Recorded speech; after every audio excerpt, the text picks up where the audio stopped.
বন্ধু, আমি চন্দনা। আজকে আমার অনুগল্প থাকছে পূর্ণ লাভ। প্রতিটা মানুষ জীবনে পূর্ণ লাভ করতে চায়, যেন শান্তিতে শেষ জীবনটা কাটে। তাই তো এত পূর্ণ লাভ, তাই না বন্ধু? জগৎ গুরু মননাথ জগন্নাথ জগন্নাথ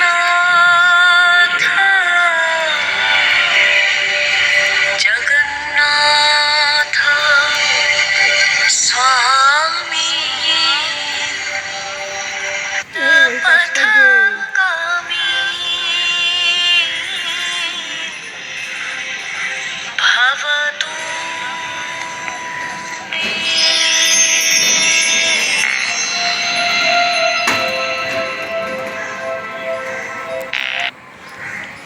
এই যে একটু সরুন না, একটু সরুন।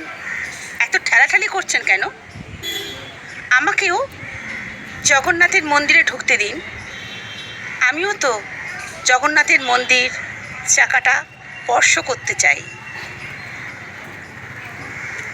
একটি ছেলে উত্তর দিল, এই যে আপনি যেখানে আছেন না, সেখানেই দাঁড়িয়ে থাকুন, এক ফোঁটা নড়বেন না।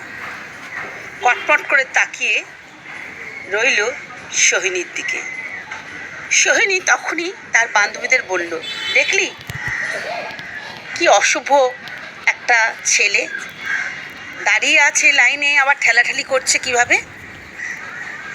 এই যে ম্যাডাম, আপনি কাকে বললেন?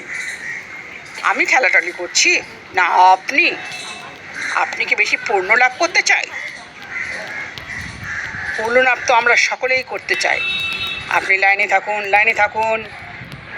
এত লোকজনের ভিড়, ধাক্কা, হইচই, কোনো কথা ঠিকমতো শোনাও যাচ্ছিল না। সকলেই যেন দড়ি টান দেবে, রথের চাকায় জল দেবে, মন্দিরে পুজো দেবে। সকলেই একই ব্যস্ত, কেউ কাউকে এক ফুটো জায়গা দেবে না। এমন ঠেলা দিল হিমাংশু, মানে ওই ছেলেটি, সোহিনীর গায়ে এসে পড়ল, গড়িয়ে পড়ল সিঁড়িতে। দুজনের চোখে চোখ লাগলো, দুজন দুজনকে দেখলো। তারপর আর কি, রথের চাকায় জল দিল, মন্দিরে পুজো দেওয়া হলো, ঠাকুরের স্মৃতিচরণ মাথায় ঠেকালো, আর মনে মনে একই হাসলো। বাড়িতে গেল হিমাংশু, হাসতে হাসতে বলল তার গিন্নিকে, জানো আজকে একটা মজা হয়েছে। সেটা কীরকম? ওর বউ বললো, কীরকম? আরে লাইনে দাঁড়িয়ে ছিল একটা সুন্দরী মহিলা, তার সঙ্গে তক্কাতকি হতে সে নাকি তাড়াতাড়ি পূর্ণ লাভ করবে।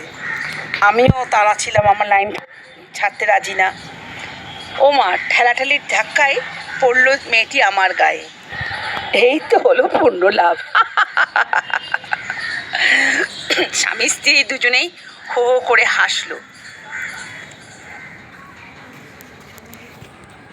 অনেক অনেক ভালোবাসা বন্ধুরা, পাশে থেকো, লাইক কমেন্ট করো। এটাই হলো পূর্ণ লাভ, তাই না? অনেক ভালোবাসা রইল, পাশে থেকো।